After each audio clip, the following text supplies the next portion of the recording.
कृष्ण हरे जय जय राम कृष्ण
हरी धर्म रक्षा वयावतार घेशी धर्म रक्षा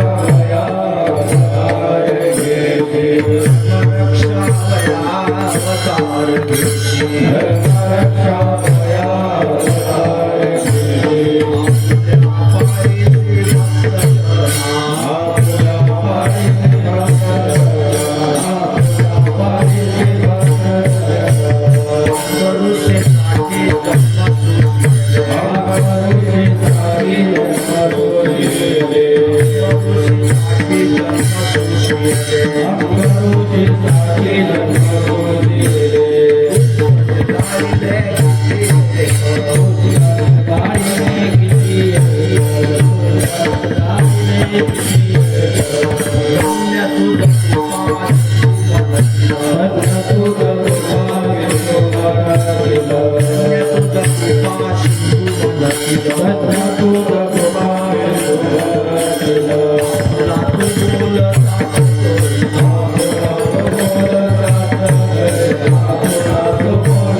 धर्म रक्षा वयावतार घेशी धर्म रक्षा वयावतार घेशी आपल्या पायी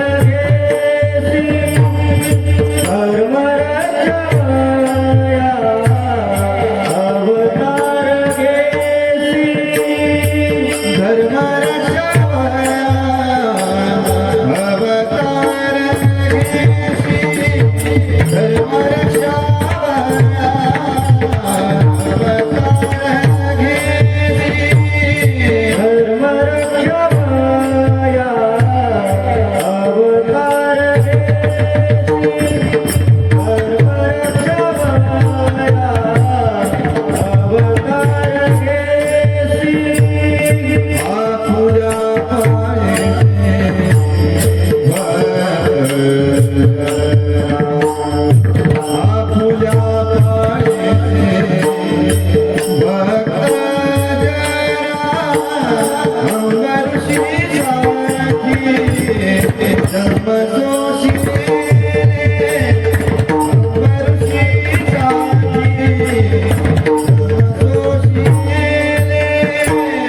जन्म सोसिले अंबरची काठी जन्म सोसिले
भयावतार घेशी धर्म रक्षा भयावतार घेशी आपुल्या पाळीशी भक्तजना अंबरुषे साठी जन्म सोशिले दुष्ट निर्दाळिले कित्येक धन्य तुझ कृपा सिंधू म्हणतील धन्य तुझ कृपा सिंधू म्हणतील आपुला तू बोल साच करी अंबरुषे साठी जन्म सोशिले दुष्ट निर्दाळिले कित्येक तुका म्हणे तुझ वर्णिते पुराणे तुका म्हणे तुझ वर्णिते पुराणे होय नारायणे दया सिंधू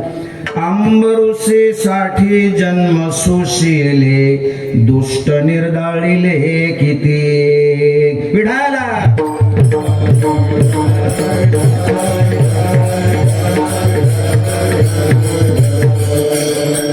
वसुदेव सुतं देवं कंस चाणूरमर्दनं देवकी परमानन्दं कृष्णं वन्दे जगद्गुरुं मुखं करोति वाचालं पङ्गुं लङ्घयते गिरिं यत्कृपात्तमहं वन्दे परमानन्दमाधवम्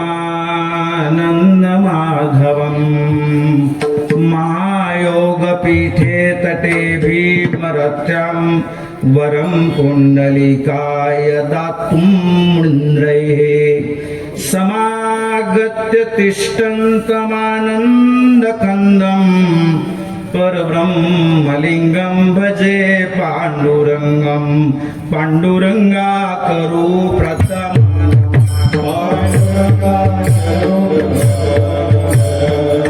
पाण्डुरङ्गा करू प्रथम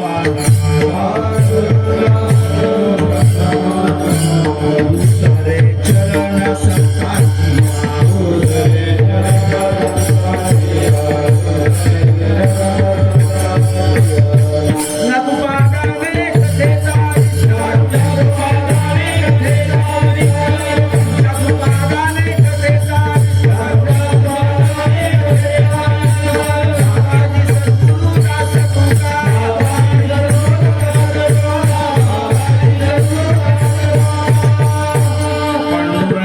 करू प्रथम नमन दुसरे चरण संतांचिया त्यांच्या कृपादाने कथेचा विस्तारू बाबाजी सद्गुरु दास तुका नमो ज्ञानेश्वरा नमो ज्ञानेश्वरा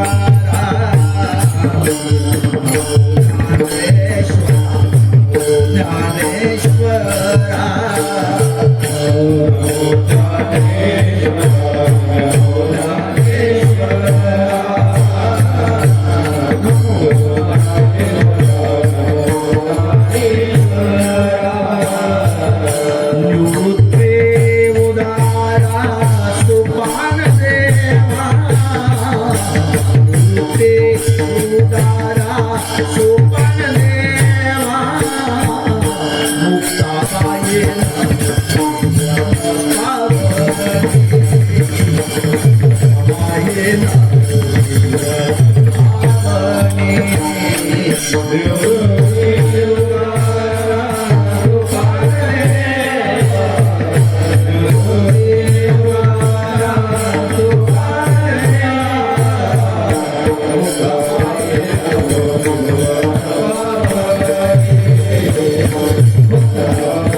सद्गुरु सच्चिदानंद रूपा नमो सद्गुरु भक्त कल्याण मूर्ती नमो सद्गुरु भास्करा पूर्ण कीर्ती जयांचे केलिया स्मरण होय सकळ विद्यांचे अधिकरण तेची वंदू श्री चरण श्री गुरूंचे ते नमस्कारोणी आता मस्तक हे पाया मस्तक हे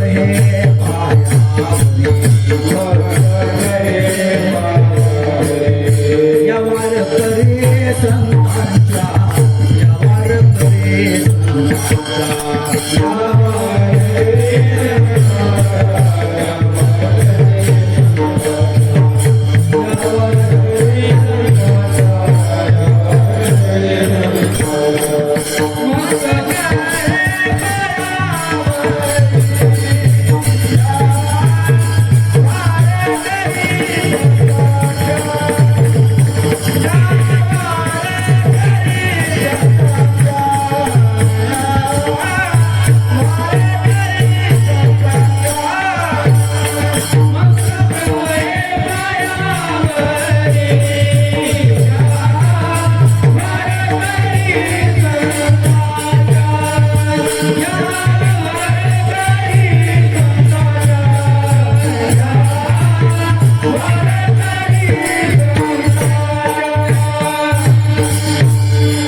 मस्तक हे पायावरी आ वारकरी संतांच्या धर्मरक्षा वया अवतार घेशी आपुल्या पाळीशी भक्तजना अंबरुसी साठी जन्म सोशियले दुष्ट निर्धारिले किती प्रस्तुत स्थळी प्राप्त प्रसंगी संप्राप्त कीर्तन रूपी सेवेकरता घेतलेला अभंग हा वैराग्याचे महामेरू तुमच्या आमच्या सर्वांच्या अंतःकरणाचे अधिष्ठान असलेले तुमचा आमचा सर्वांचा संसार सुखाचा व्हावा याकरता ज्यांनी आपल्या संपूर्ण संसार प्रपंचाची होळी केली ज्यांच्या वाणीला सूर्याची तेजस्विता चंद्राची शीतलता वेद मंत्राची सुचिता गंगेची पवित्रता आईची वात्सल्यता लाभलेले असे जगमान्य संत देवमान्य संत संतमान्य संत संत हृदय सम्राट माऊली महावैष्णव श्रीमंत श्री तुकोबाराय यांचा चार चरणाचा अतिशय गोड उत्तम आणि चिंतनीय असा आणि प्राधान्याने भगवंताच्या अवतार कार्याचं प्रवृत्ती निमित्त प्रतिपादन करणारा अभंग आहे. विठाला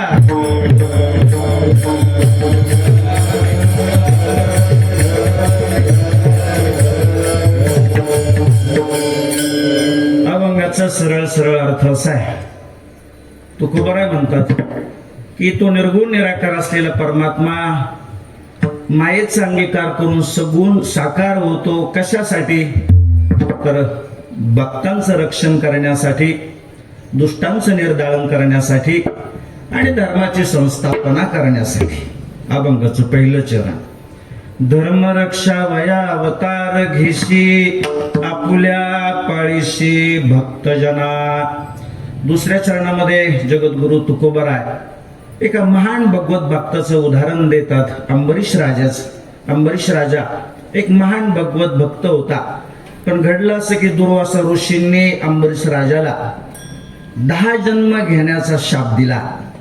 भगवंताने तो शाप स्वतःच्या अंगावरती घेतला आणि त्या अंबरीश राजाचं आपल्या भक्ताचं रक्षण केलं. अभंगाचं दुसरं चरण अंबरीशासाठी जन्म सोशियले दुष्ट निर्दाळिले कित्येक. तिसऱ्या चरणामध्ये जगद्गुरु तुकोबाराय म्हणतात की तो परमात्मा अतिशय कृपाळू आहे, अतिशय दयाळू आहे, कृपेचा सागर आहे, दयेचा सागर आहे. तो कृपा सिंधू आहे, तो दया सिंधू आहे आणि आपल्या भक्ताला दिलेलं वचन तो नेहमी पूर्ण करतो. अभंगाचं तिसरं चरण धन्य तुझ कृपा सिंधू म्हणतील आपुला तू बोल साच करी. आणि शेवटच्या चरणामध्ये जगद्गुरु तुकोबाराय म्हणतात की तो भगवान परमात्मा जो आहे ना धर्माचं रक्षण करतो म्हणजे भक्तांचं परिपालन करतो, दुष्टांचं निर्दालन करतो आणि धर्माची संस्थापना करतो असं पुराण सुद्धा त्याचं वर्णन करतात. अभंगाचं शेवटचं चरण. तुका म्हणे तुझ वर्णिते पुराणे होय नारायणे दया सिंधू. अभंगाचा सरळ सरळ भावार्थ मी आपल्या पुढे ठेवलेला आहे. जगद्गुरु तुकोबरायांच्या या अनमोल वचनाचा मागोवा घेण्यापूर्वी कार्यकाल संबंधाने 2 शब्दाचा जो अल्पसा प्रासंगिक परिहार द्यायचा. खरं तर तो आपल्या सर्वांना ज्ञातच आहे, परंतु वाक्याचं कर्तव्य असतं, तो दिला पाहिजे. तो परिहार असा आहे की भगवान पंढरीश पांडुरंग परमात्म्याच्या कृपेने, भगवान रामेश्वरांच्या कृपेने, विश्वमाऊली ज्ञानोबराय, जगद्गुरु तुकोबराय आदी करून सर्व संत महंतांच्या कृपाशीर्वादाने, त्याचबरोबर गुरुवर्य शास्त्री महाराज यांच्या अधिपत्याखाली आणि आपल्या सर्व डोंगरगण वासियांच्या योगदानातून या हनुमंतरायांच्या पवित्र आणि पावन दरबारामध्ये हनुमंतरायांच्या जयंतीच्या निमित्ताने आणि भगवान रामप्रभू यांच्याही जन्मोत्सवाच्या पर्व काळामध्ये संपन्न होणारा हा भक्ती महोत्सव, हा नामयज्ञ आणि ज्ञानयज्ञ सोहळा, आणि या सोहळ्यातली आजची ही दुसऱ्या दिवसाची सकाळच्या सत्रातली भगवान प्रभू रामांच्या जन्मोत्सवाची सेवा आदरणीय गुरुवर्य महाराज यांच्या आज्ञेने आणि आदरणीय भागवत महाराज यांच्या माध्यमातून माझ्याकडे आलेले आहे. आणि त्या माध्यमातून सर्वांचं दर्शन मला होतंय. मी सर्वांच्या चरणी नतमस्तक आहे सज्जनाम. खूप सुंदर असं आपलं हे वातावरण आहे. सर्वांना, विशेषतः आपल्या आश्रमातले जे सगळे आमचे गुरुबंधू आहेत, या कीर्तनाकरता साथ करणारे त्या सर्वांना मी या ठिकाणी मनपूर्वक धन्यवाद देतो. आपण सर्व देवतुल्य श्रोतृवर्ग, आपल्या सर्वांच्याही चरणी मी नतमस्तक होतो. आणखी परिवारामध्ये रामकृष्ण हरी माऊली. आदरणीय भुतकर सर या ठिकाणी आहेत, आदरणीय खेत्री सर आहेत, आदरणीय आमचे एकनाथ पाटील मते आहेत. आपण सर्व देवतुल्य श्रोतृवर्ग सर्वांच्या चरणी मी नतमस्तक होतो. आणि आणखी परिहारामध्ये घेतो 2 मिनिट. नुकताच मागच्या महिन्यामध्ये दिनांक 8 मार्च ते 15 मार्च या कालावधीमध्ये गुरुवर्य शास्त्री महाराजांचा असा भव्य दिव्य अभूतपूर्व न भूतो न भविष्यती असा तो अमृत महोत्सवाचा तो अभिष्टचिंतन सोहळा संपन्न झाला, की ज्या सोहळ्याची संपूर्ण महाराष्ट्रामध्ये चर्चा आहे. खूप गोड आणि खूप सुंदर असा तो सगळा कार्यक्रम संपन्न झाला. आपण सर्वजण त्याचे साक्षीदार आहेत असं मी म्हणणार नाही. मी म्हणेल की आपण सर्वजण त्या कार्यक्रमाचे शिल्पकार आहे. खऱ्या अर्थाने तुमचं सर्वांचं, गावकऱ्यांचं खूप मोठं योगदान त्याच्यामध्ये, आपलं घरातलंच कार्य आहे. अशा पद्धतीने आपण जवळपास त्या ठिकाणी 8 दिवस सगळी घरची कामधाम सोडून त्या ठिकाणी त्याच्यामध्ये भाग घेतला आणि तो खूप यशस्वीरित्या संपन्न केला. याबाबत प्रथमतः आपणा सर्वांचे मी मनपूर्वक या ठिकाणी धन्यवाद देतो आपल्याला.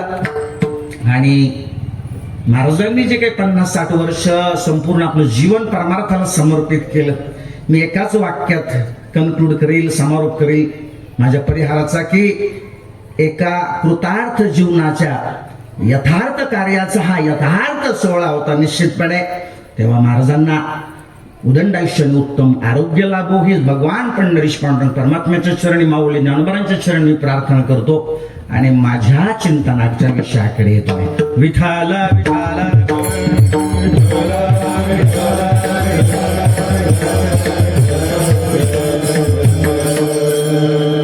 का करायचा भगवान रामप्रभूंचा जन्मोत्सव? आपण दरवर्षीच ऐकतो. आपण फार बहुश्रुत मंडळी आहोत. भगवंताने अनंत अवतार घेतलेले आहेत, आपल्या सर्वांना ज्ञात आहेत. परंतु हा भगवान रामप्रभूंचा अवतार हा पूर्ण अवतार आहे. इतर सगळे अवतार जे आहेत त्या अवतारांचं आपण त्या ठिकाणी ध्यान करू शकत नाही, जप करू शकत नाही, हे की नाही. आम्हासाठी अवतार मत्स्य कुर्मादी सुकर, मच्छ मच्छ मच्छ आपण म्हणू शकत नाही. कच्छ कच्छ कच्छ, वरा वरा. पण श्रीराम श्रीराम श्रीराम या अवताराचं आपण ध्यान करतो, जप करतो. आणि त्या जपाची मोठी फलश्रुती सुद्धा तुकाराम महाराजांनी सांगितलेली आहे. राम म्हणता राम रामची होई जे राम म्हणता रामची होई जे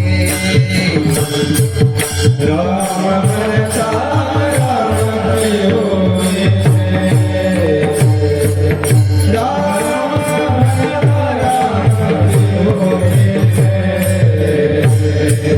पदी बैसोनी पदवी घेई जे पदी बैसोनी पदवी घेई जे ऐसे सुख वचनी आहे ऐसे सुख वचनी आहे. पदे बैसोनी पदवी घेई. पदे बैसोनी पदवी घेई. ऐसे सुख वचनी आहे.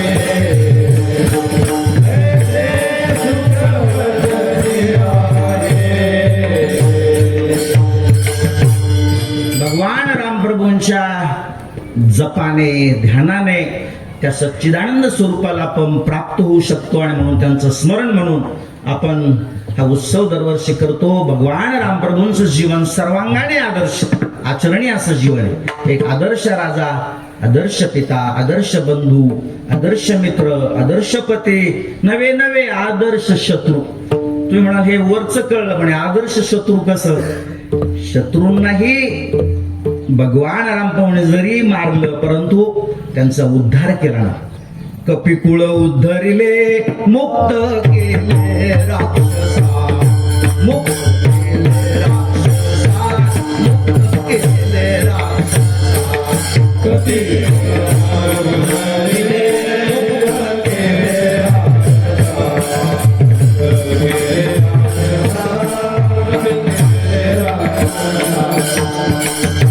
आणि म्हणून आज संपूर्ण देशभर हा भगवान रामप्रभूंचा जन्मोत्सव अतिशय आनंदाच्या उत्साहाच्या पवित्र आणि मंगलमय वातावरणामध्ये त्या ठिकाणी संपन्न होतोय.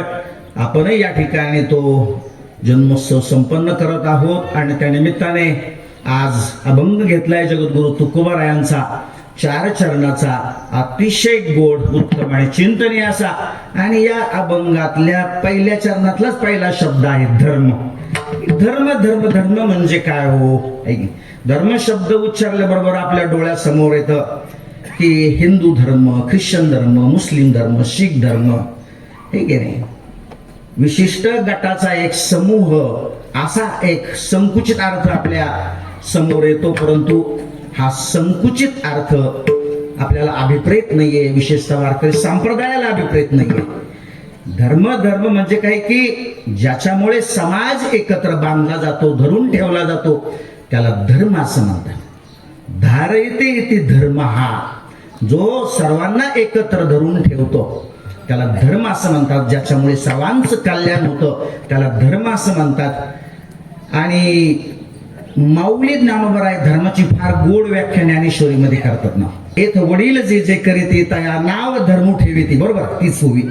एथ वडील जे जे करीते तया नाव धर्म ठेविते एरतेची अनुष्ठिती सामान्य सकळ.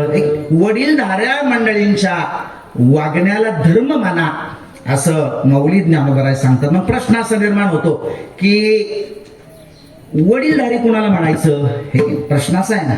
तर त्याचंही उत्तर माऊली ज्ञानोबरायाने तिथे दिलंय की श्रुती स्मृतीचे अर्थ आपणची होवनी मूर्त अनुष्ठाने जगा देत वडील जे. म्हणजे वेद असेल किंवा श्रुती माता असेल या आपल्या ग्रंथांच्या नियमांतलं अनुसरण करून अनुष्ठान करून जे आदर्श आपल्या समोर ठेवतात ना त्यांना वडील म्हणतात. म्हणजे वडील शब्दाची माऊली ज्ञानोबरायांना अपेक्षित असलेली व्याख्या संत, की नाही. तैसे संत जगी क्रिया करुणी दाविती अंगी. संतांचं जे बोलणं आहे त्याला वेद असं म्हणतात. म्हणून माऊली ज्ञानोबा म्हणतात की संतांच्या वागण्या बोलण्याला धर्म असं म्हणा. आणि या धर्माचं रक्षण करण्याकरता त्या ठिकाणी भगवान परमात्मा हा अवतीर्ण होतो, अवतार घेतो. धर्माचे 4 प्रकार आहेत. थोडक्यात सांगेल. पहिला धर्म आहे सामान्य धर्म, दुसरा धर्म आहे हा विशेष धर्म, तिसरा धर्म आहे परधर्म आणि चौथा धर्म जो आहे ना तो आहे परम धर्म. मग आता सामान्य धर्म कोणता? सामान्य धर्मामध्येही 4 प्रकार येतात. पहिला प्रकार आहे सत्य, दुसरा आहे अहिंसा, तिसरा आहे अहिंसा, तप आणि शेवटचा आहे सदाचार. तुम्ही आम्ही सर्वांनी सत्याने वागलं पाहिजे, सत्याची कास नेहमी धरली पाहिजे. हा आपला सामान्य धर्म आहे ना. आपल्याला सर्वांना ज्ञात आहे, इतिहास सर्वांना ज्ञात आहे की धर्मराज एकदा खोटं बोलले होते, तेही भगवंताच्या सांगण्यावरून. नरो वा कुंजरो असं म्हणाले आणि स्वर्गात जाताना त्यांचा अंगठा गळून पडला. एकदा ते खोटं बोलले तर अंगठा गळून पडला. तर आपण आपल्या दैनंदिन जीवनामध्ये किती वेळा खोटं बोलतो? आपण आपलंच तपासायचं. सत्य हा धर्म आहे. दुसरं सांगितलंय अहिंसा. अहिंसा म्हणजे कोणत्याच व्यक्तीची आपल्याकडून काही वाचिक मानसिक कुठल्याही प्रकारची हिंसा घडू नये. हा एक धर्म आहे. अहिंसा एक धर्म आहे. पुढचा धर्म सांगितला तप. सामान्य धर्माबाबत मी बोलतो आहे.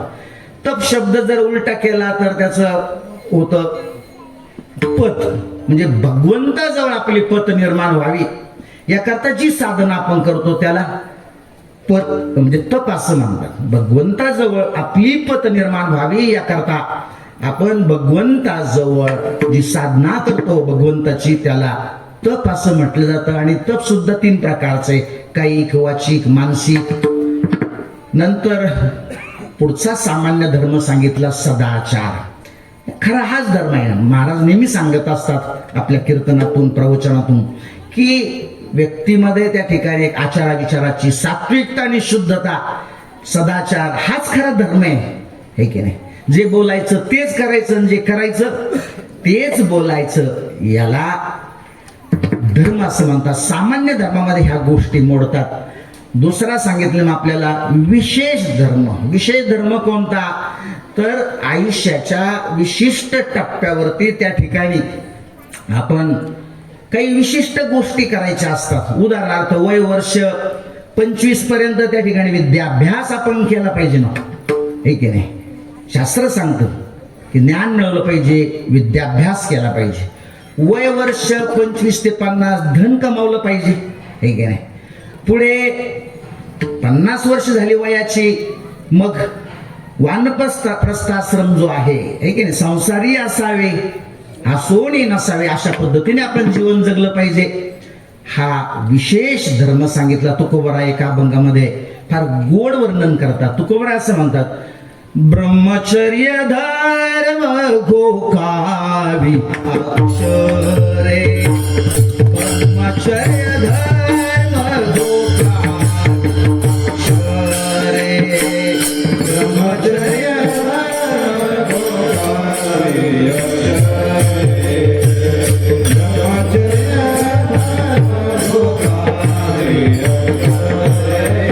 आश्रमी विचार षटकर्मे, आश्रमी विचार षटकर्मे, वानप्रस्थितारि संयोगी योग, वानप्रस्थितारि संयोगी योग.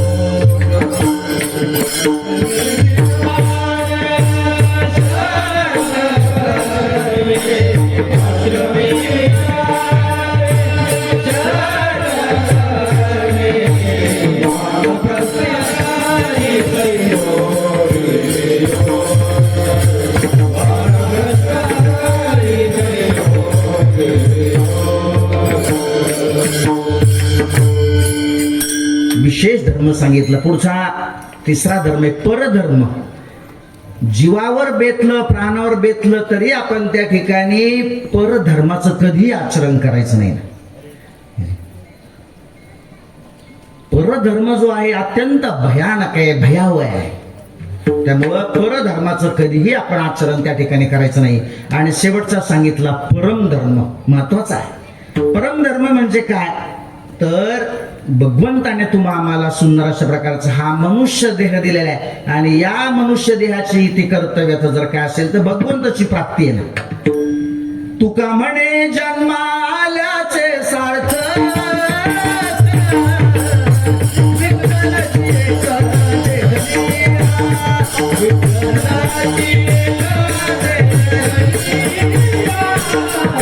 विठ्ठलाची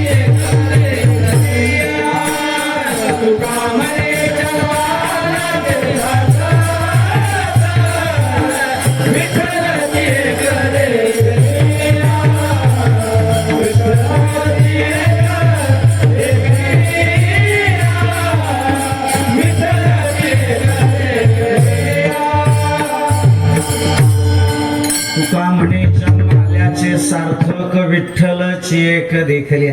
त्या भगवंताला आपल्याला प्राप्त करायचंय. तर भगवंताची प्राप्ती म्हणजे काय? तो आपल्याला प्राप्तच आहे ना, हे की नाही? त्या स्वरूपाची आपल्या आत्मस्वरूपाचा परिचय आपल्याला नाही इतकंच आहे, तो आपल्याला प्राप्तच आहे. तेव्हा त्याला जाणणं, त्याला ओळखणं नामे भगवंताची प्राप्ती आहे. तेव्हा हे 4 धर्म सांगितलेत आपल्या शास्त्रामध्ये त्या ठिकाणी. आणि या धर्माची ज्यावेळेस हानी होते त्यावेळेस भगवंत अवतार घेतो.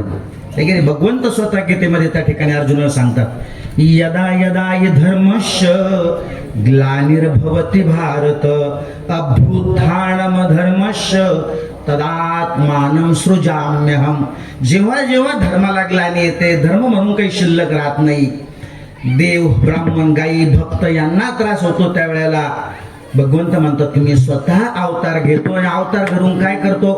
परित्राणाय साधूनां विनाशाय च दुष्कृतां धर्म संस्थापनार्थाय संभवामि युगे युगे. जे भक्त आहेत त्या भक्तांचं परिपालन, दुष्टांचं निर्दालन आणि धर्माची संस्थापना भगवंत या गोष्टी करत असतो. भक्ता राखे पाया पाशी दुर्जनासे संहारी, दुर्जनासे संहारी, दुर्जनासे संहारी. भक्ता राखे पाया पाशी दुर्जनासे संहारी, दुर्जनासे संहारी, दुर्जनासे संहारी. तुकोबाराय सुद्धा या अभंगामध्ये गोड सांगतात की धर्माचं रक्षण करण्यासाठी, अर्थात भक्तांचं परिपालन करण्यासाठी, त्या ठिकाणी दुष्टांचं निर्दालन करण्यासाठी आणि धर्माची संस्थापना करण्यासाठी त्या ठिकाणी भगवंत अवताराला येत असतो, अवतार घेत असतो. पण हे सगळं करण्याकरता भगवंताला आपलं ते निर्गुण निराकार रूप सोडून मायेचा अंगीकार करून सगुण साकार रूप घ्यावं लागतं. महत्वाचा भाग आहे. त्याचं थोडंसं स्पष्टीकरण आपल्याला सांगेल मी.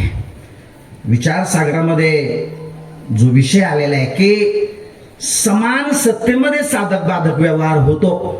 जर साधक बाधक व्यवहार व्हायचा असेल तर सत्ता समान लागते. विषम सत्तेमध्ये साधक बाधक व्यवहार होत नाहीये. सत्ता 3 प्रकारचे, एक आहे पारमार्थिक सत्ता, दुसरी आहे व्यावहारिक सत्ता आणि तिसरी आहे प्रातिभाषिक सत्ता. व्यावहारिक सत्ता कशाला म्हणायचं, पारमार्थिक सत्ता कशाला म्हणायचं, तर ज्याचा कोणत्याच काळात म्हणजे 3ही काळामध्ये ज्याचा बाध होत नाही ती पारमार्थिक सत्ता आहे. व्यावहारिक सत्ता ती की 3ही काळात ज्याचा बाध होतो त्याला व्यावहारिक सत्ता असं म्हणतात. आणि जी प्रातिभाषिक सत्ता आहे ती कशाला म्हणायचं, तर जी प्रतिती मात्र असते तिला प्रातिभाषिक सत्ता असं म्हणतात. तर सिद्धांत काय सांगितलं की समान सत्तेत त्या ठिकाणी साधक बाधक व्यवहार होतो. आणि म्हणून भगवंताला त्या ठिकाणी आपलं निर्गुण निराकार रूप सोडून सगुण साकार व्हावं लागतं. एक दृष्टांत सांगतो म्हणजे आपल्या लक्षात येईल. एक माणूस सिनेमा थिएटरमध्ये सिनेमा पाहण्याकरता गेला.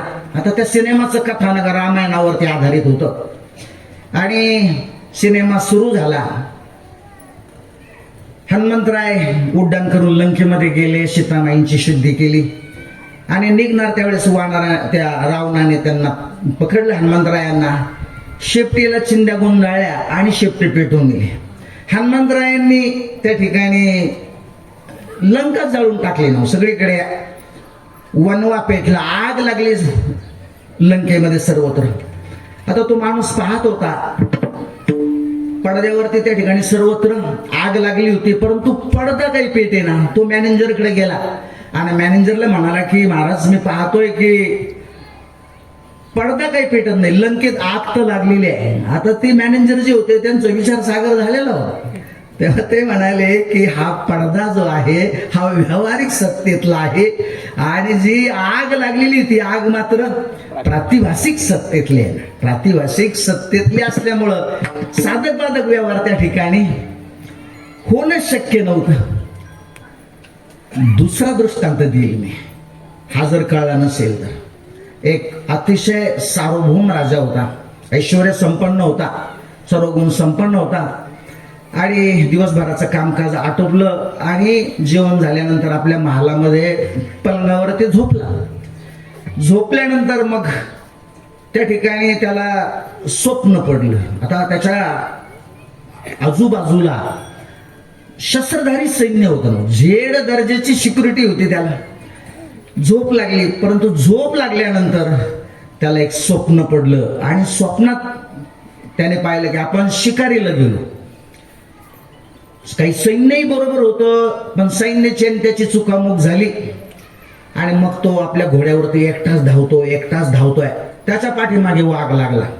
आता वाघ पाठीमागे तो पुढे असा जात असताना तहानही खूप लागली जबरदस्त, पाणी वगैरे काही नाही, पण हे सगळं घडलं कुठं? स्वप्नामध्ये, लक्षात घ्या. आणि मग तो वाघ त्या महाराजांवरती त्या ठिकाणी झडप घालणार राजावरती. तेवढ्यात त्याला जाग आली आणि जाग आल्यानंतर पाहतो तर आपण आपल्याच महालामध्ये या ठिकाणी पलंगावरती झोपलेलो आहोत आणि पुढे मागे त्या ठिकाणी सैनिक आहेत आपल्या. आता मी आपल्याला असं विचारतो की ते शस्त्रधारी सैनिक त्या वाघाचा बंदोबस्त करू शकले का? राजाच्या पाठीमागे जो वाघ लागला त्याचा बंदोबस्त करू शकले नाही. कारण का तर राजाच्या पाठीमागे लागलेला वाघ हा प्रातिभाषिक सत्तेतला होता आणि हे शस्त्रधारी सैन्य हे व्यावहारिक सत्तेतलं होतं ना. हाताच्या जवळच छान कळशीमध्ये पाणी होतं थंडगार, परंतु ते पाणी मात्र त्याची तहान भागू शकलं नाही. त्याला जी तहान लागली होती स्वप्नामध्ये, ती तहान त्या ठिकाणी भागू शकलं नाही. का तर हे पाणी हे व्यावहारिक सत्तेतलं आणि त्याला लागलेली तहान ही प्रातिभाषिक सत्तेतली. आणि म्हणून मी कसं करता सांगतोय की समान सत्तेत साधक बाधक व्यवहार होतो, त्या ठिकाणी विषम सत्तेमध्ये तो साधक बाधक व्यवहार होत नाही. म्हणून भगवंताला काय करावं लागतं? आपलं निर्गुण निराकार रूप सोडून मायेचा अंगीकार करून सगुण साकार व्हावं लागतं. कारण का तर ज्या भक्तांचं रक्षण करायचंय ते भक्त हे व्यावहारिक सत्तेतले, ज्या दुष्टांचं निर्दान करायचंय ते ही व्यावहारिक सत्तेतले आणि म्हणून व्यावहारिक सत्तेत यावं लागतं. याकरता भगवंत त्या ठिकाणी अवतार घेत असतो आणि अवतार घेऊन भक्तांचं त्या ठिकाणी रक्षण करतो, दुष्टांचं निर्धारण करतो आणि तो त्या ठिकाणी धर्माची संस्थापना करतो. जगद्गुरु तुकोबराय हीच गोष्ट शिवेकरता घेतलेल्या अभंगाच्या पहिल्या चरणात.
भगवंताने अनंत अवतार घेतलेले आहेत भक्तांच्या रक्षणाकरता.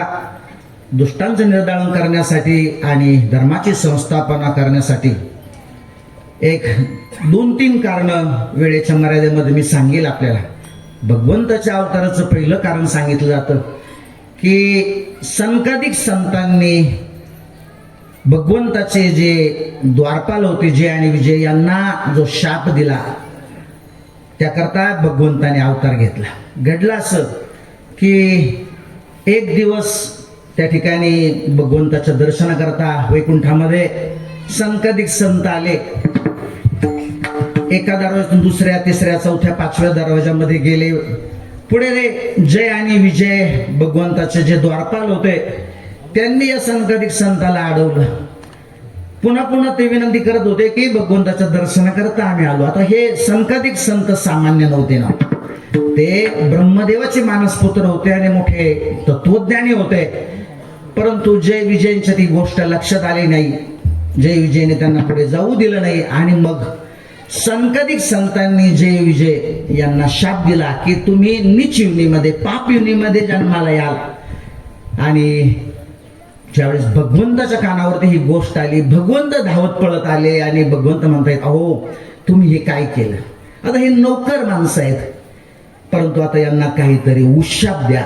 आणि मग त्या संकाधिक संतांनी भगवंताचे जे द्वारपाल होते जय आणि विजय यांना उशाप दिला.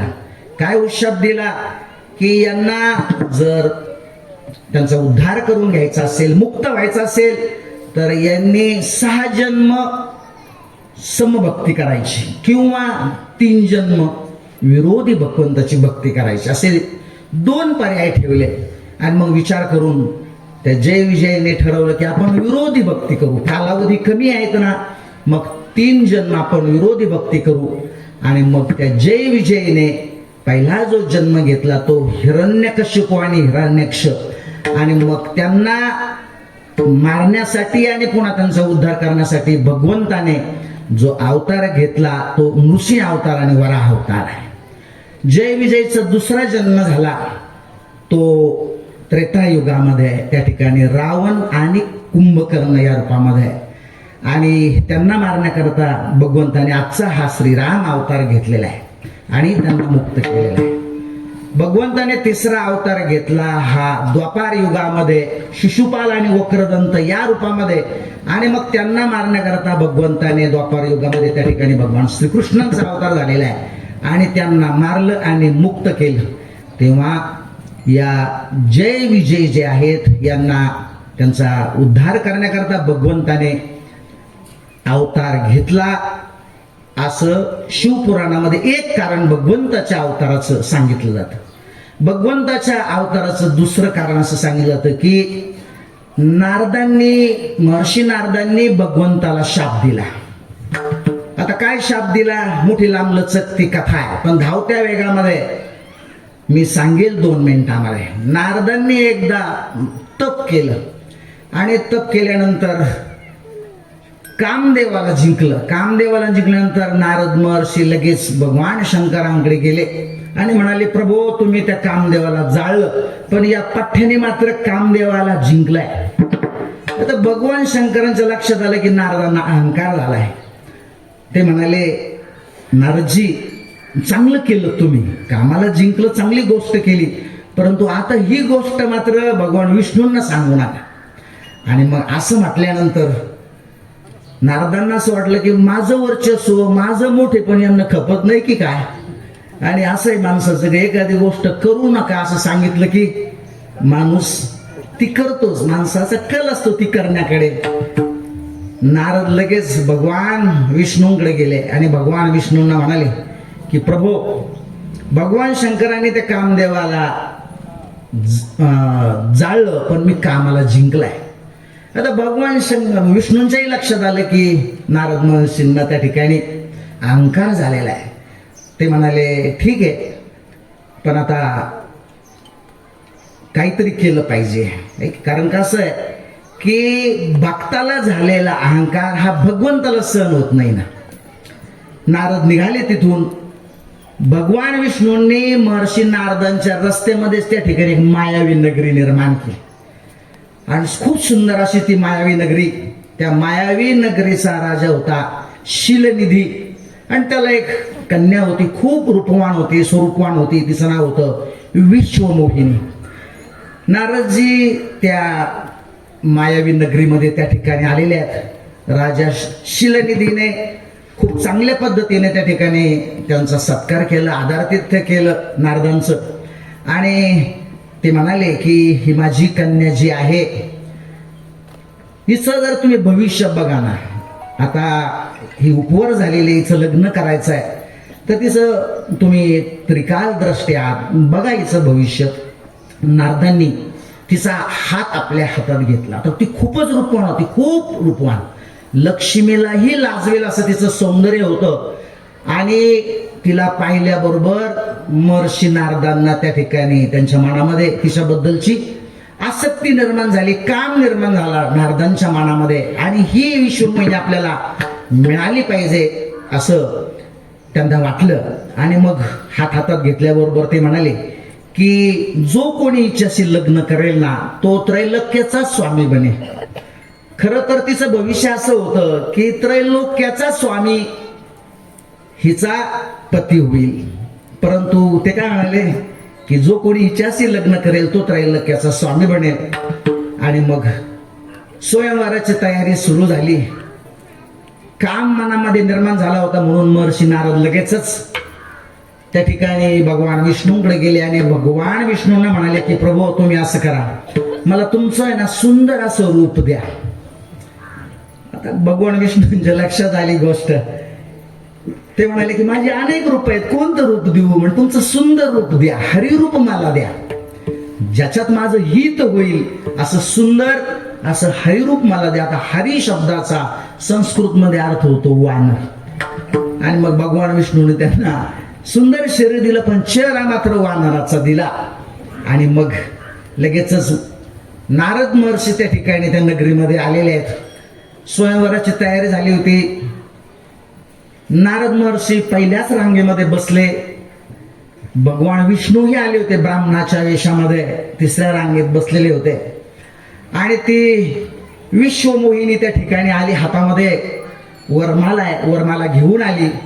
आणि तिने एक तिरस्कारयुक्त कटाक्ष त्या ठिकाणी महर्षी नारदांकडे टाकला. आणि त्यांना वरमाला न घालता ती तिसऱ्या रांगेमध्ये ब्राह्मणाच्या वेशामध्ये बसलेले भगवान विष्णू होते, त्यांच्याकडे गेली आणि त्यांना वरमाला घातली.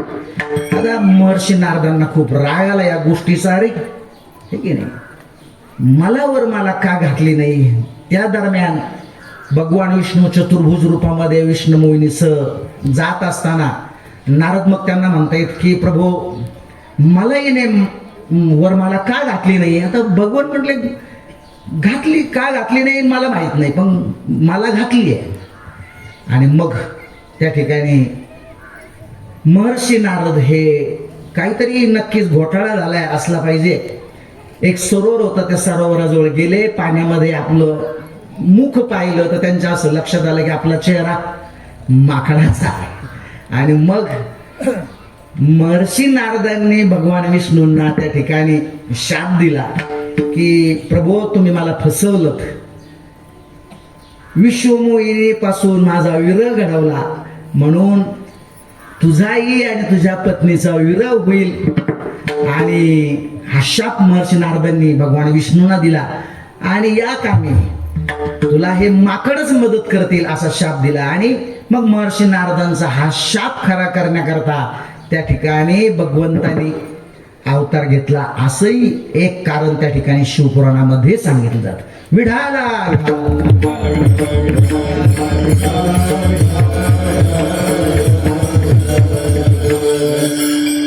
आणखी एक कारण असं सांगितलं जातं की रुंदेचा भगवंताला मिळालेला शाप. रुंदा ही जालंधर राक्षसाची पत्नी होती, खूप सुंदर होती आणि महान प्रतिव्रता होती. देव आणि दानवाचं ज्यावेळेस युद्ध सुरू झालं त्यावेळेस तो जालंधर काही मरत नव्हता. सगळ्या देवांना सळो की पळो केलं त्या जालंधर राक्षसाने. भगवान शंकर त्यामध्ये युद्धामध्ये सहभागी झाले, त्यांनाही तो मरेना. आणि मग भगवान शंकरांनी त्या ठिकाणी भगवान विष्णूंचं स्मरण केलं. तो जालंधर का मरत नव्हता? त्याचं एकच कारण आहे की तिच्या पातिव्रत्याची जी शक्ती होती त्या शक्तीमुळे तो मरत नव्हता. आणि मग भगवान शंकराने ज्यावेळेस भगवान विष्णूंचं स्मरण केलं त्यावेळेस भगवान विष्णूंनी हुबेहूब जालंधरचा वेश घेतला, जालंधरचं रूप घेतलं आणि ते रुंदेच्या घरी आलेले आहेत आणि रुंदेला स्पर्श केला, तिच्या पातिव्रत्याचा भंग केला आणि त्याबरोबर जालंधर त्या ठिकाणी मेलेल्या युद्धामध्ये. मग त्या रुंदेला ज्यावेळेस कळलं की भगवंताने काहीतरी कपटनीती आपल्या बरोबर केलेली आहे, त्या रुंदेने भगवंताला शाप दिला की माझा आणि माझ्या पतीचा तुम्ही विरह घडवून आणला ना, तुझा आणि तुझ्या पत्नीचाही असाच विरह होईल. हा रुंदेचा शाप हेही भगवंताच्या खरा करण्यासाठी त्या ठिकाणी भगवंताला अवतार घ्यावा लागला. हे भगवंताच्या अवताराचं एक कारण सांगितलं तर अनेक कारण आहेत, लक्षात घ्या. तेव्हा भगवंत त्या ठिकाणी धर्माचं रक्षण करतो, भक्तांचं त्या ठिकाणी संरक्षण करतो, दुष्टांचं निर्दालन करतो आणि दुष्टांचं निर्दालन करून भगवंत हा धर्माची संस्थापना करतो. असा तो भगवंत आहे. आणि एका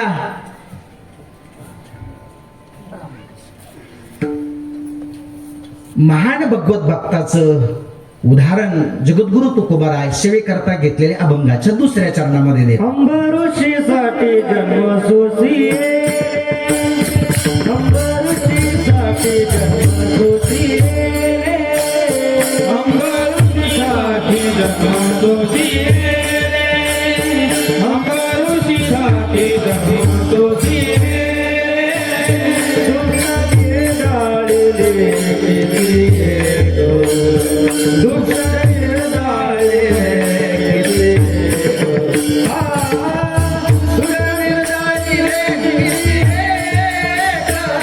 अंबऋषीसाठी जन्म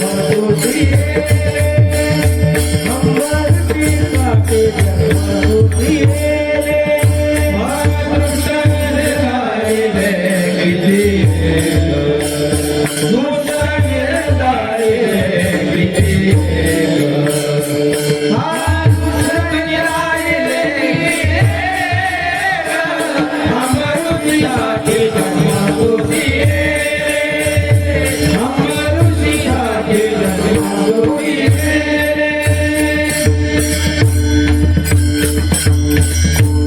अंबरीश राजा महान भगवत भक्त होता. एकादशीच तो गेल्या अनेक वर्षापासून व्रत करत होता. दशमी झाली, एक दिवसाचा प्रसंग असा घडला, दशमी झाली, एकादशी झाली आणि आता द्वादशीचं पारणं सोडायचं. तर त्या दरम्यान त्या ठिकाणी दुर्वासा ऋषी आले. आल्यानंतर अंबरीश राजाने दुर्वासा ऋषींचं खूप चांगल्या पद्धतीने स्वागत केलं आणि भोजनाचंही त्यांना निमंत्रण दिलं. निमंत्रण त्यांनी स्वीकारलं, परंतु ते गेले गंगेवरती स्नाना करता. आता अनेक वर्षाचं अंबरीश राजाचं ते व्रत होतं, मुहूर्त तर जवळ येत होता आणि अंबरीश राजाला काही कळेना, धर्मसंकट आहे मोठं. जर त्यांच्या अगोदर, आता त्यांना भोजनाचं निमंत्रण दिलंय आणि त्यांच्या अगोदर जर आपण भोजन करावं तर ते योग्य नाही आहे, त्यांचा अपमान केल्यासारखं होईल आणि न करावं तर आपल्या व्रताचा भंग होईल, असं धर्मसंकट त्या ठिकाणी निर्माण झालं अंबरीश राजाच्या मनामध्ये. काय करावं कळेना. भूदेवांना विचारलं. मग भूदेवांनी एक मधला मार्ग सांगितला, तुम्ही असं करा, एक तुळशीचं पान पाण्याबरोबर घ्या.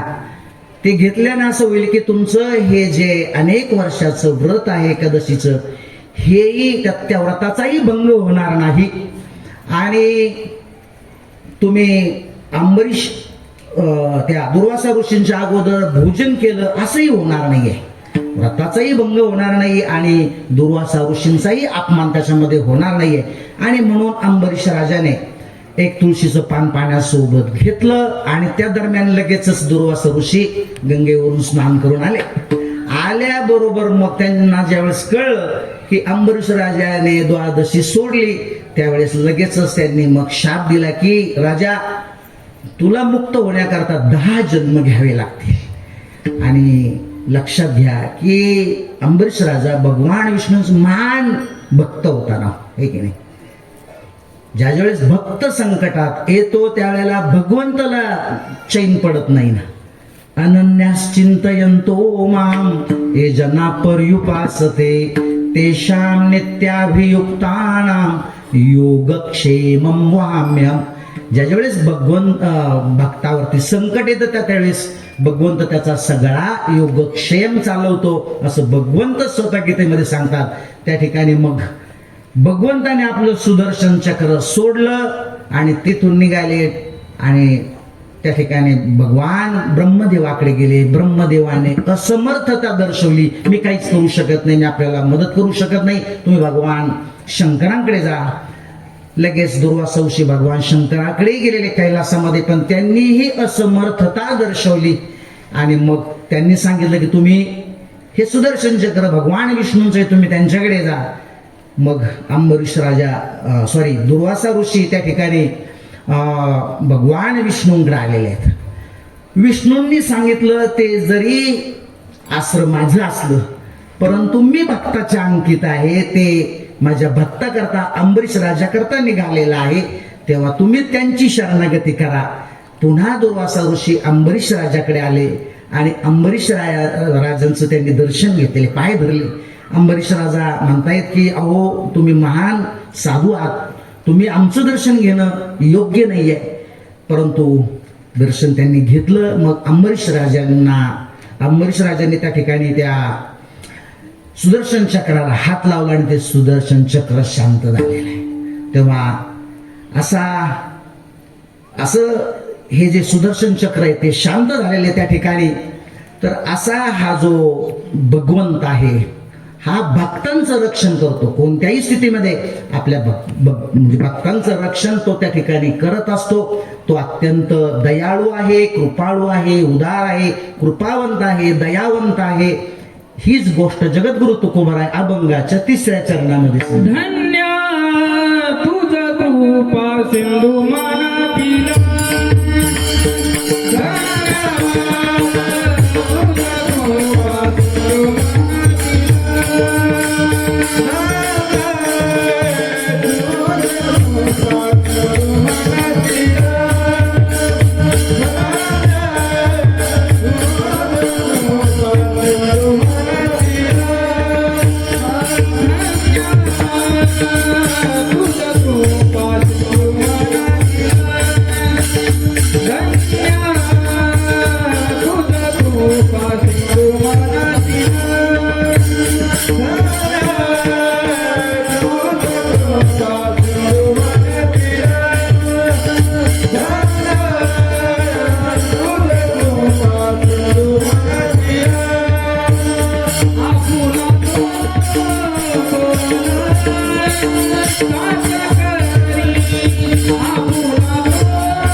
तो भगवंत अत्यंत दयाळू आहे, अत्यंत कृपाळू आहे, दयेचा सागर आहे, दयेचा सिंधू आहे.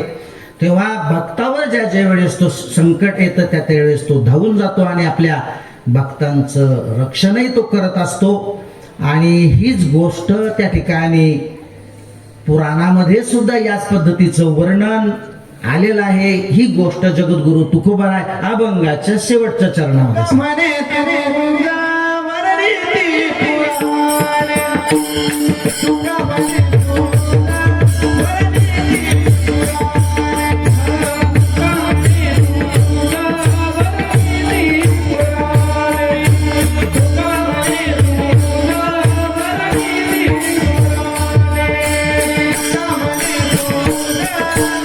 Thank you.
अभंगाचा भावार्थ झालेला आहे. भगवान प्रभू रामांचाही जन्मोत्सव आपल्याला करायचा आहे, तोही प्रसंग आपल्याला सांगायचा आहे. म्हणून आपण भजन करूयात. विठोबा रखुमाई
त्रेतायुगामध्ये अज राजाच्या पोटी राजा दशरथाचा जन्म झाला.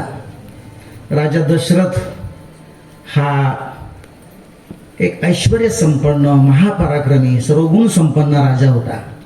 कुठल्याच गोष्टीची कमतरता नव्हती. फक्त एक गोष्टीची कमी होती, पोटी संतान नव्हतं. आणि म्हणून राजा फार दुःखी होता. पुत्र हिनस्य मे राज्यम सर्व दुःखाय कल्पते. पोटी संतान नसल्यामुळं कशातच मन लागत नव्हतं. एक दिवस राजा वनामध्ये शिकार करण्याकरता गेला आणि शिकार करता करता घडलं असं, त्या ठिकाणी श्रावण बाळ जो होता तो, त्याच्या आईवडिलांना तहान लागली होती. एका ठिकाणी झाडाखाली कावड ठेवली आणि सरोवरामध्ये त्या ठिकाणी पाणी आणण्याकरता तो आला. राजा झाडावरती बसलेला होता, दशरथ राजा, आणि श्रावण बाळाने आपली झारी त्या सरोवरामध्ये त्या ठिकाणी बुडवली. बुडबुड बुडबुड असा आवाज झाला. राजाला असं वाटलं की कुणीतरी श्वापतच त्या ठिकाणी पाणी पिण्याकरता आलेला आहे. आणि अनावधानाने त्या ठिकाणी राजा दशरथाने बाण सोडला. त्या बाणाने श्रावण बाळाला तो बाण लागला. श्रावण बाळ कोसळलेल्या जमिनीवरती. श्रावण बाळाने सांगितलं की तुम्ही आता एकच करा, माझे आई वडील हे झाडाखाली बसलेले आहेत, तहानेने व्याकुळ झालेत, तर त्यांच्याकरता पाणी घेऊन जा. राजा दशरथाला खूप वाईट वाटलं. झारीमध्ये पाणी घेतलेलं आहे आणि राजा दशरथ श्रावण बाळाचे आई वडील जिथे बसलेले होते त्या ठिकाणी गेलेले आहेत. आता कुणीतरी आल्याची चाहूल त्यांना लागली, परंतु राजा काहीच बोलत नव्हता. ते म्हणतायत की बाळा, अरे तू बोलत का नाही, तुला काही त्रास झाला का? आणि मग दशरथ राजाने सगळा घडलेला प्रकार सांगितले की तुमचा श्रावण बाळ अनावधानाने माझ्या हातून दत्तप्राण झालेला आहे. आणि मग ते श्रावण बाळाचे वृद्ध आई वडील शोक करू लागलेले आहेत आणि त्यांनी राजा दशरथाला त्या ठिकाणी शाप दिला की हे राजा, आम्ही आता पुत्रविरहामध्ये या ठिकाणी प्राण सोडत आहोत. तुझाही अंतकाळ असाच होईल. ज्यावेळेस तू मरण पावशील ना, त्यावेळेस एकही तुझा मुलगा तुझ्या बरोबर असणार नाही आहे. खरं तर ब्रह्मशाप होता तो. राजाला खरं तर दुःख होण्याच्या ऐवजी आनंद वाटला. का तर संतान होणार होते. राजा घरी आलेला आहे, परंतु ही ब्रह्महत्या होती. ब्रह्महत्येचं पातक त्या ठिकाणी राजाकडून घडलेलं होतं आणि म्हणून अयोध्येमध्ये दुष्काळ पडला. आता करायचं काय? सांगितलं ऋषी मुनींनी की तुम्ही अश्वमेध यज्ञ करा, मग पाऊस पडेल. त्या पद्धतीने राजा दशरथाने अयोध्येमध्ये मग अश्वमेध यज्ञ केलेला आहे. परंतु दैत्यांचे गुरु शुक्राचार्य जे होते त्यांनी त्या यज्ञामध्ये त्या ठिकाणी विघ्न निर्माण केलेलं आहे. आणि मग राजा दशरथ अत्यंत पराक्रमी होता. दैत्यांबरोबर घनघोर राजा दशरथाचं युद्ध झालेलं आहे. स्वर्गामध्ये आपला रथ घेऊन राजा दशरथ गेलेला आहे. दैत्यगुरु शुक्राचार्याने बाण सोडला आणि राजा दशरथाच्या रथाचा आख मोडलेला आहे. कैकेयी माता बरोबर होती. कैकेयी मातेने त्या रथामध्ये त्या ठिकाणी आपला हात घातलेला आहे आणि राजाला त्या युद्धामध्ये सहकार्य केलेलं आहे. दैत्यांचा पराभव झालेला आहे. पराभव झाल्यानंतर मग त्या ठिकाणी पर्जन्यवृष्टी झालेली आहे आणि देवांचे गुरु जे होते बृहस्पती त्यांना खूप आनंद झालेला आहे. आणि आनंदाच्या वातावरणामध्ये त्यांनी राजा दशरथाला त्या ठिकाणी वर दिलेले आहे की हे राजा, मी तुझ्यावरती प्रसन्न आहे. तुझे सगळे मनोरथ त्या ठिकाणी पूर्ण होतील. आणि राजा दशरथाला मग पुत्र कामिष्ठी यज्ञ करण्याचा सल्ला त्या ठिकाणी देण्यात आलेला आहे. आणि मग राजा दशरथाने त्या पुत्र कामिष्ठी जो यज्ञ करायचा होता त्याची सगळी तयारी त्या ठिकाणी कुलगुरू वशिष्ठ जे होते त्यांच्यावरती सोपवली. ते शृंग जे ऋषी होते त्यांच्या हस्ते तो होणं गरजेचं होतं. आणि मग त्या ठिकाणी शृंग ऋषींनी युद्धाची त्या यज्ञाची सगळी तयारी केली आणि यथाविधी तो सगळा विधी यज्ञविधी पार पडलेला आहे.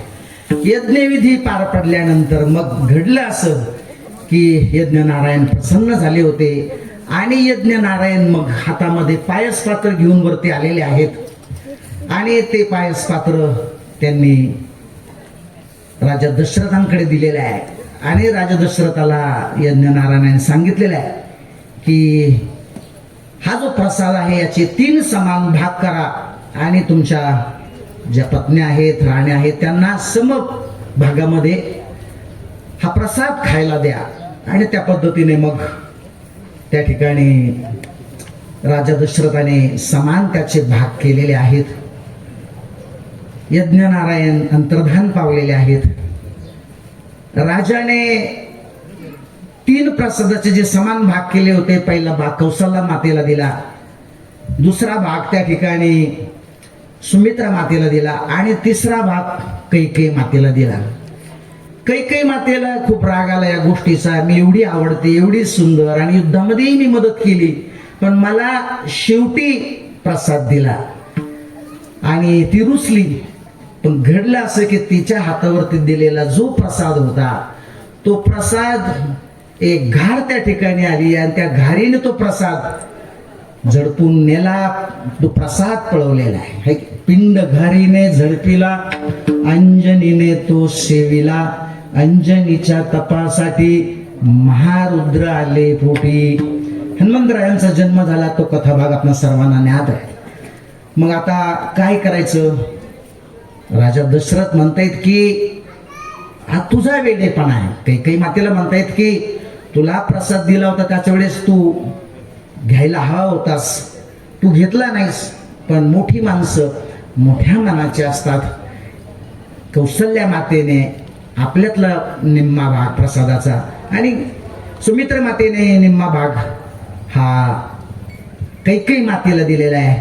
3 राण्यांनी तो प्रसाद घेतलेला आहे आणि तो प्रसाद घेतल्यानंतर मग त्या ठिकाणी यथावकाश त्या 3 राण्या गर्भवती राहिलेल्या आहेत. त्या ठिकाणी नामदेव महाराज खूप गोड वर्णन करतात. भगवान परमात्म्याचं प्रागट्य आता जवळ आलेलं आहे आणि नामदेव महाराज त्याचं खूप गोड वर्णन करतात की मासा माझी उत्तम असा चैत्र मास त्यावेळेस होता. त्यावेळेस त्या ठिकाणी वसंत ऋतू होता. झाडांना सर्वत्र पालवी फुटलेली होती. खूप सुंदर असं सर्वत्र त्या ठिकाणी वातावरण होतं. त्यानंतर त्या ठिकाणी शुक्ल तिथी होती, नवमी तिथी होती, शुक्ल पक्ष होता, अभिजित मुहूर्त होता. त्या ठिकाणी आकाशामध्ये सूर्यनारायणही येऊन थांबलेले होते. सर्व देवदेवतांनी आकाशामध्ये त्या ठिकाणी पुष्पवृष्टी करण्याकरता गर्दी केलेली होती. आणि कौसल्या माता जी आहे ती कौसल्या माता ही तिला देहभान राहिलंच नव्हतं, भान हरपली होती.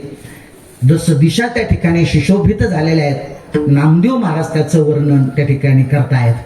उत्तम हा चैत्र मास, उत्तम हा चैत्र मास, उत्तम हा चैत्र मास, उत्तम हा चैत्र मास,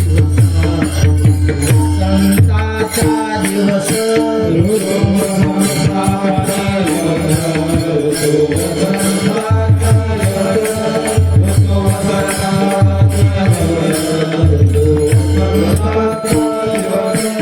शुक्ल पक्ष ही नाव, शुक्ल पक्ष ही नाव, शुक्ल पक्ष ही नाव, शुक्ल पक्ष ही नाव, उभे सुरवरते उभी, सुरवरते उभी, सुरवरते उभी, सुरवरते उभी, उभे सुरवरते उभी, सुरवरते उभी, माध्यमाशी दिनकर, माध्यमाशी दिनकर, माध्यमाशी दिनकर, माध्यमाशी दिनकर, फळ भर होय स्थिर, भर होय स्थिर, फळ भर होय स्थिर, भर होय स्थिर, फळ भर होय स्थिर, फळ होय स्थिर. धन्य मित्र त्रिभुवन, धन्य मित्र त्रिभुवन, धन्य मित्र त्रिभुवन, धन्य मित्र त्रिभुवन. माझे वंशी चक्र पाणी, माझे वंशी चक्र पाणी, माझे वंशी चक्र पाणी, माझे वंशी चक्र पाणी, माझे वंशी चक्र पाणी, माझे वंशी चक्र पाणी. सुशोभितदायी दिशा, सुशोभितदायी दिशा, सुशोभितदायी दिशा, सुशोभितदायी दिशा. आनंद नारी शेषा, आनंद नारी शेषा, आनंद नारी शेषा, आनंद नारी शेषा, आनंद नारी शेषा, आनंद नारी शेषा. नाही कौशल्ये से भान, नाही कौशल्ये से भान, नाही कौशल्ये से भान, नाही कौशल्ये से भान. गर्भी आले नारायण, गर्भी आले नारायण, गर्भी आले नारायण, गर्भी आले नारायण, गर्भी आले नारायण, गर्भी आले नारायण. शुक्ल पक्ष ही नाव, शुक्ल पक्ष ही नाव, शुक्ल पक्ष ही नाव, शुक्ल पक्ष ही नाव.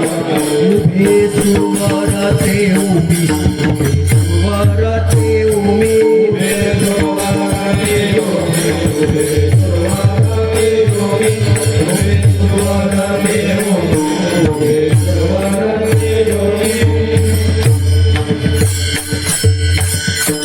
आयो निसंभो.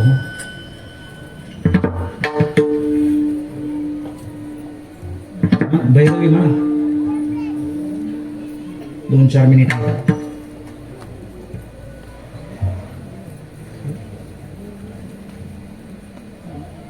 नाम म्हणे डोळा, आयो निसंभो. संभव आयोनि संभव आयोनि संभव आयोनि संभव आयोनि संभव आयोनि संभव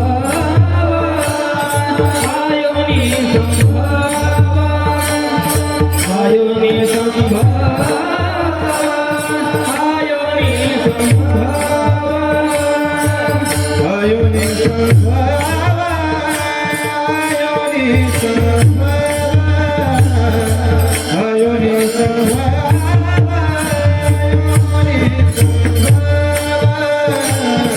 आयोनि संभव आयोनि संभव आयोनि संभव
भगवान रामप्रभूंचं प्रागट्य झालेलं आहे. सर्वांनी जय जयकार केलेला आहे.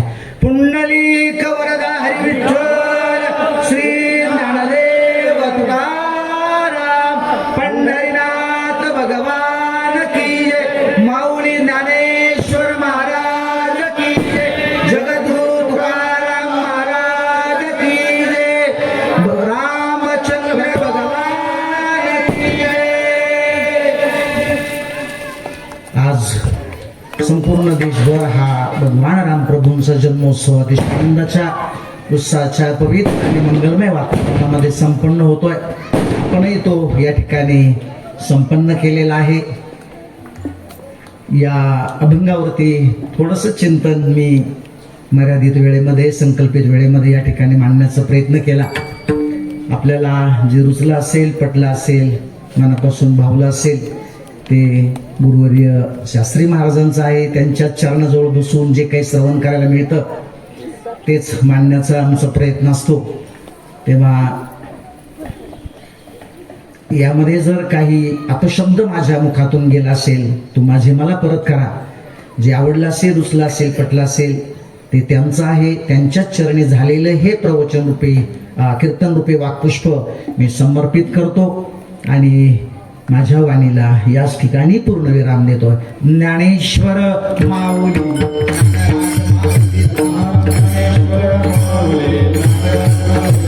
ज्ञानेश्वर माऊली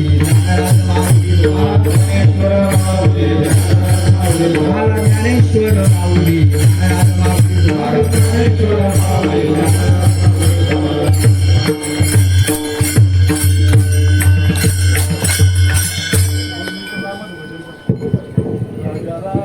राम राम सीता राम राम राम राजा राम राम राम सीता राम राम राम राजा राम राम राम सीता राम राम राम राजा राम राम राम सीता राम राम राजा राम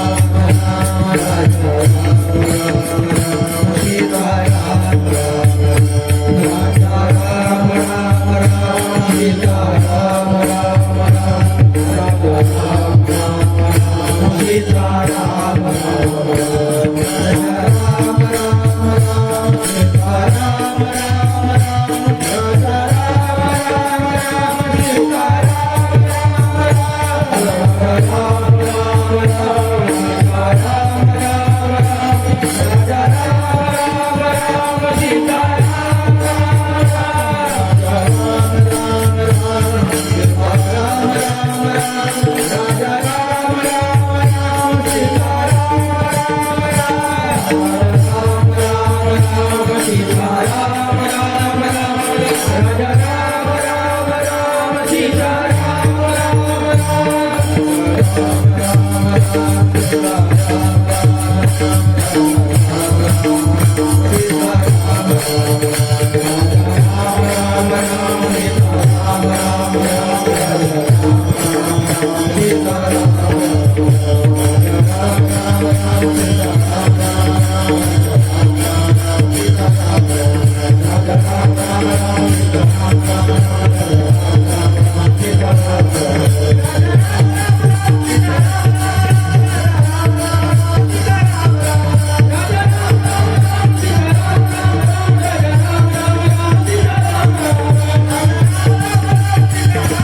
जय विठ्ठल जय हरी विठ्ठल जय विठ्ठल जय हरी विठ्ठल जय विठ्ठल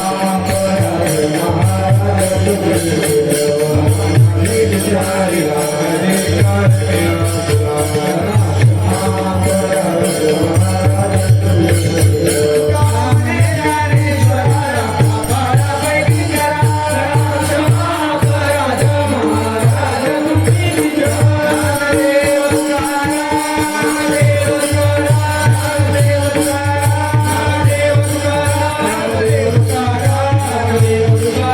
हरी